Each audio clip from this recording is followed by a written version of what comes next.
জামাত ইসলামের নাকি এত বড় শক্তি, এই যে ভারতে যে আন্দোলনটা হলো, জামাতের একজন বুদ্ধিজীবী ব্যারিস্টার শাহরিয়ার কবির সে বলছে যে এই আন্দোলনটা আমরা করিয়েছি, জি সুতরাং বিএনপি সরকারের পতন ঘটাইতে আমাদের একদিন লাগবে।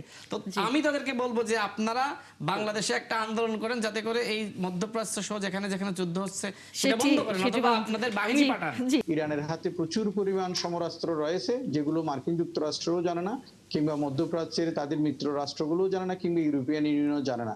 সেই রকম কিন্তু ভয়ঙ্কর ভয়ঙ্কর অস্ত্র ইরানের ভান্ডারে রয়েছে। ইরানের সাথে আবারও মার্কিন যুক্তরাষ্ট্রের যে যুদ্ধ শুরু হয়েছে সেটি সামনের দিনগুলোতে আরও হয়তো সারা বিশ্বে একটা অস্থিরতার মধ্যে দিয়ে আমাদেরকে যেতে হবে। বিষয়টি নিয়ে কথা বলবার জন্য যুক্ত আছেন অধ্যাপক ডক্টর আক্কাস আহমেদ, আন্তর্জাতিক সম্পর্ক বিশ্লেষক। অনেক ধন্যবাদ ডক্টর আক্কাস আহমেদ যুক্ত হয়েছেন।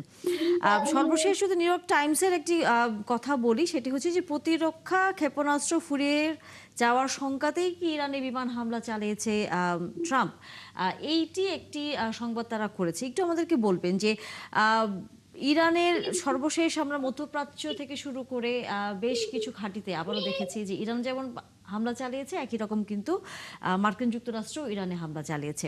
কিন্তু এরই মধ্যে পেন্টাগন যেটি বলছে যে তাদের একটি আর্থিক সংকট তৈরি হয়েছে এবং একই সাথে প্রতিরক্ষা ক্ষেপণাস্ত্রগুলো দিনকে দিন ফুরিয়ে আসছে। তাহলে সামনে আসলে যুদ্ধের কৌশলটা কি হতে যাচ্ছে? ধন্যবাদ আপনাকে এবং ৭১ টেলিভিশনের দর্শক শ্রোতা সংশ্লিষ্ট সবাইকে। আসলে এটা মার্কিন যুক্তরাষ্ট্রের যে যুদ্ধের যে রসদপাতি সেটা কমিয়ে আসছে, এটা সত্য কথা। এবং নিউ ইয়র্ক টাইমসের যে নিউজ সেটা অনেকটাই সত্য, এবং সেটা মার্কিন যুক্তরাষ্ট্রের আমরা জানি যে গত ফেব্রুয়ারি থেকে যুদ্ধ শুরু হয়ে এখনো পর্যন্ত চলমান, এবং রিসেন্টলি মনে হয় একটা যুদ্ধবিরতি বা স্থগিত করেছে, সাময়িকভাবে তারা স্থগিত করেছে। এটা হচ্ছে মার্কিন যুক্তরাষ্ট্রের যে পরিমাণ বিলিয়ন বিলিয়ন ডলার খরচ হচ্ছে, সেটা মার্কিন যুক্তরাষ্ট্রের যে করদাতা ট্যাক্স পেয়ার তাদের জন্য একটা বার্ডেন, এবং মার্কিন যুক্তরাষ্ট্রের যে সরকার তাদের জন্য একটি বড় ধরনের বার্ডেন, এবং পুরো বিশ্বের জন্য একটি সংকট তৈরি করেছে, বিশেষ করে আমদানি রপ্তানির ক্ষেত্রে এবং জ্বালানি সংকটের জন্য একটি বড় ধরনের বৈশ্বিক সংকট তৈরি করেছে। সেজন্য মার্কিন যুক্তরাষ্ট্র সাময়িকভাবে এই যুদ্ধ স্থগিত করেছে। এবং সেটা তারা যদি এখানে একটি বিষয় গুরুত্বপূর্ণ, সেটা হচ্ছে কি মার্কিন যুক্তরাষ্ট্রের যে সমস্ত দাবি দেওয়া সেটা এবং ইরানের যে সমস্ত দাবি দেওয়া, সেটা যদি দুই পক্ষ যদি তারা যদি সেটা তাদের মধ্যে যদি সেটা দফা রফা না হয়, তাহলে কিন্তু যুদ্ধ আবার শুরু হতে পারে। তো এই ক্ষেত্রে যে বিষয়টা সেটা হচ্ছে কি তখন বৈশ্বিক সংকট আরো তীব্রতর হবে। তো এখানে যে বিষয়টা গুরুত্বপূর্ণ সেটা হচ্ছে কি মার্কিন যুক্তরাষ্ট্রের পক্ষ থেকে এই যুদ্ধ যদি আবারও শুরু হয়, তখন মার্কিন যুক্তরাষ্ট্র এবং মার্কিন যুক্তরাষ্ট্রের যে সমস্ত মিত্ররা আছে মধ্যপ্রাচ্যে তারা বেশি ক্ষতিগ্রস্ত হবে। কারণ হচ্ছে কি ইরানের পক্ষ থেকে আমি এখানে একটি কথা স্পষ্টভাবে বলতে চাই, সেটা হচ্ছে কি মার্কিন যুক্তরাষ্ট্র এবং ফারস্য উপসাগরীয় রাষ্ট্রগুলো তারা মনে করেছিলেন যে ইরান সামরিকভাবে অতটা শক্তিশালী না, হয়তো ইরান ইরাক কিংবা লিবিয়া কিংবা আফগানিস্তান কিংবা সিরিয়ার মতো হবে। আসলে ইরানের বিষয়টা সম্পূর্ণ ভিন্ন, এবং ইরান একটি শক্ত প্রতিরোধ গড়ে তুলেছে, এবং তারা প্রমাণ করেছে যে মধ্যপ্রাচ্যের মধ্যে সবচেয়ে সামরিকভাবে শক্তিশালী রাষ্ট্র হচ্ছে ইরান, যেটা মার্কিন যুক্তরাষ্ট্রের মতো একটি একমেরুকেন্দ্রিক বিশ্বকে এবং তার যে সমস্ত মিত্র রাষ্ট্র তাদেরকে চ্যালেঞ্জ করতে পারে। এবং গত কয়েক মাস ধরে তারা কিন্তু যুদ্ধ চালিয়ে আসছে, এবং ভবিষ্যতে আরো যতদিন পর্যন্ত মার্কিন যুক্তরাষ্ট্র যুদ্ধ করবে ততদিন পর্যন্ত ইরানের পক্ষ থেকে যুদ্ধ অব্যাহত থাকবে। এখানে আরেকটি বিষয় গুরুত্বপূর্ণ, সেটা হচ্ছে কি আমরা মনে করি যে শুধুমাত্র ইরানের হাতে বিভিন্ন ক্ষেপণাস্ত্র কিংবা ড্রোন রয়েছে, এর বাইরেও কিন্তু ইরানের হাতে প্রচুর পরিমাণ সমরাস্ত্র রয়েছে, যেগুলো মার্কিন যুক্তরাষ্ট্রও জানে না, কিংবা মধ্যপ্রাচ্যের তাদের মিত্র রাষ্ট্রগুলোও জানে না, কিংবা ইউরোপিয়ান ইউনিয়নও জানে না।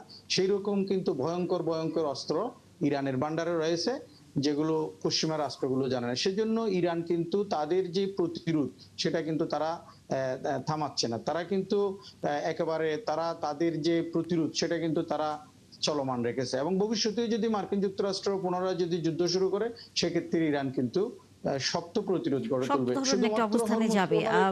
মুস্তাফা আকমল, তার মানে হচ্ছে আমরা সামনের দিনগুলোতে দেখতেই না, পারি। আসলে এই যে আবার যুদ্ধটা কিন্তু অলরেডি চলছে। হ্যাঁ, যুদ্ধ কিন্তু কয়েকদিন আগেই শুরু হয়েছে এবং সেটা চলমান। আসলে এই যুদ্ধে আমাদের মতো দেশগুলো সবচেয়ে বেশি ক্ষতিগ্রস্ত হচ্ছে। মার্কিন যুক্তরাষ্ট্র কিন্তু এই যুদ্ধ কিন্তু তাদের ব্যয়ই না, আবার যুদ্ধ বিভিন্ন দেশে যুদ্ধ তাদের আয়েরও উৎস।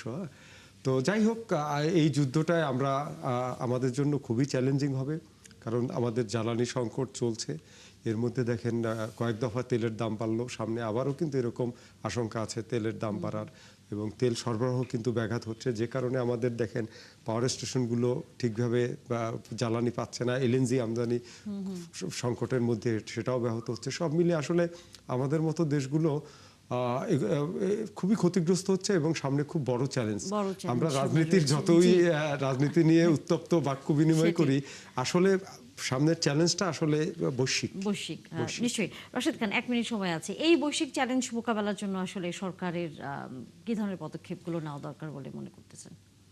দেখেন, এই চ্যালেঞ্জগুলো সম্মিলিতভাবেই মোকাবেলা করতে হবে। বাংলাদেশ সরকারের পক্ষে ওই অর্থে খুব বেশি কিছু করার আছে বলে আমার কাছে মনে হয় না।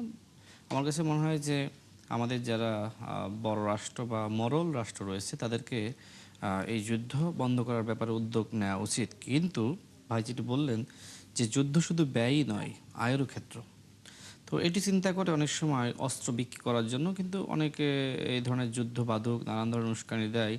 তবে এটা অনাকাঙ্ক্ষিত। আমরা মনে করি যে যেখানে আসলে এই পৃথিবী এগিয়ে যাওয়ার কথা, সেখানে কখনো ইউক্রেনে, কখনো মধ্যপ্রাচ্যে এই যুদ্ধগুলো আমাদেরকে অনেক পিছিয়ে দিচ্ছে, এবং আমরা একটি গরিব রাষ্ট্র হিসেবে আমরা অনেক বেশি ক্ষতির শিকার হচ্ছি। এই যে আমাদের বিরোধী দল সব কিছু আসলে সরকারের উপর দায় চাপায়। জ্বালানির দাম বাড়লো, সরকার বিদ্যুৎ দিতে পারতেছে না, কিন্তু এইগুলোর মূলে যে আসলে মধ্যপ্রাচ্যে আসলে সংকট। আপনি জ্বালানির দাম যদি বেড়ে যায়, সরকার তো বিদ্যুৎ উৎপাদন করতে পারতেছে না। তো এই ক্ষেত্রে আসলে সব কিছুর জন্য আমাদের বিরোধী দল আমাদেরকে দায়ী করছে। তারা আসলে এই যুদ্ধ বন্ধ করার জন্য তাদেরও তো আমি মনে করি বাংলাদেশে আন্দোলন করা উচিত। এটি সবথেকে এই মুহূর্তে বড় প্রয়োজন। জি, আমরা নিশ্চয়ই সামনে দেখব। বিরোধী দল শুধু দেশ না, দেশের বাইরেও যেখানে বাংলাদেশের স্বার্থ জড়িত সেখানে জামাত ইসলামের নাকি এত বড় শক্তি, এই যে ভারতে যে আন্দোলনটা হলো, যে আমাদের একজন বুদ্ধিজীবী ব্যারিস্টার শাহরিয়ার কবির, সে বলছে যে এই আন্দোলনটা আমরা করিয়েছি। সুতরাং বিএনপি সরকারের পতন ঘটাইতে আমাদের একদিন লাগবে। তো আমি তাদেরকে বলবো যে আপনারা বাংলাদেশে একটা আন্দোলন করেন, যাতে করে এই মধ্যপ্রাচ্য সহ যেখানে যেখানে যুদ্ধ হচ্ছে সেটা বন্ধ করেন, অথবা আপনাদের বাহিনী পাঠান এই যুদ্ধ বন্ধ করার জন্য। আপনারা এত শক্তিশালী। অধ্যাপক ডক্টর আকাশ আহমেদ, অনেক ধন্যবাদ যুক্ত হয়েছেন আপনি আমাদের সাথে। আবারও হয়তো কথা হবে। মোস্তফা আকমল আপনাকেও, এবং একই সাথে রাশেদ খান আপনাকেও ধন্যবাদ।